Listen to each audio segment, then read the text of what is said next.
Hello everyone, welcome to Raaonline. Today we are going to learn how to approach thyroid disturbances. So today in the first installment on approach to thyroid disorders, we are going to look at the thyroid physiology, learn a little bit about the general principles involved in approaching a patient with a suspected thyroid disorder, and we're going to learn about hypothyroidism. In the second installment, we'll be looking at hyperthyroidism and thyroid malignancies. So let us start by learning the thyroid hormone physiology. So we all know that in endocrinology, the feedback mechanisms are extremely important in regulating the tight homeostasis of the hormones. And the thyroid axis, the hypothalamo-pituitary thyroid axis, is a very important example of a feedback mechanism. So let us see how the negative feedbacks work here. Now we all know that the hypothalamus releases something called a thyrotropin releasing hormone that acts on the pituitary and stimulates the release of TSH, the thyroid stimulating hormone. This acts on the TSH receptors in the thyroid gland and activates a variety of processes which ultimately end in synthesis and secretion of the thyroid hormones, the T4 and T3. Now, let us just enlarge a thyroid follicle and see how exactly these hormones are produced. Now, this is one cell, one thyroid follicular cell which has been enlarged here. So, this has been enlarged here. We are able to see that this surface here is this basolateral surface, and this surface here, the apical surface, is opening into the lumen which contains the colloid rich in thyroglobulin.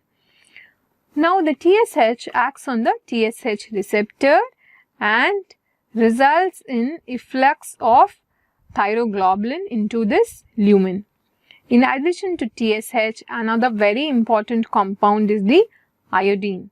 Now, iodine acts through two pumps, the sodium iodine symporta NIS pump in the basolateral surface and something called a pendrin pump, which is an iodine efflux pump situated in the apical surface. So, the NIS pump results in iodine influx into the cell, and the pendrin pump results in iodine efflux from the cell into the lumen.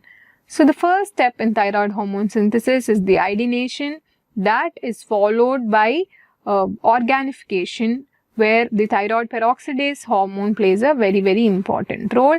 Then that is followed by coupling, where T3 and T4 are formed, and finally there is decoupling with dehalogenases, thereby returning the remaining thyroglobulin back into the colloid itself as the T4 and T3 are secreted into the bloodstream. This is what happens. Now this T4 and T3 which is secreted into the bloodstream, they again have a negative feedback mechanism at the pituitary and the hypothalamus level. Now, they act on something called the thyroid hormone receptor, the TR-beta2, which is situated at the hypothalamus and the pituitary. By acting on these receptors, they exert a negative feedback and they inhibit further release of TRH from the hypothalamus, and they inhibit further release of TSH by acting at the pituitary level. So, this is how the thyroid hormone is regulated and kept under a tight homeostasis. So, there are a few substances like dopamine, somatostatin and glucocorticoids which have an inhibitory effect on the pituitary. They inhibit the secretion of TSH. But remember, this effect happens only in pharmacological doses. So, for instance, somebody with Parkinsonism on dopaminergic agents, somebody with an autoimmune disease on high-dose glucocorticoids, in such patients, being aware of this fact helps you to look for hypothyroidism. TSH per se is a very stable hormone with a half-life of 50 minutes. It has a unique beta subunit, but the alpha subunit it shares with a few other hormones like FSH, LH and HCG. Peak TSH is released 15 minutes after secretion of the TRH, the thyrotropin releasing hormone, and the highest levels of TSH have been observed at night. Now, this NIS pump works in a very interesting manner. At high iodine levels, this pump is inhibited, and at low iodine levels, this pump is its action increases, and the expression of this pump also increases at low iodine levels.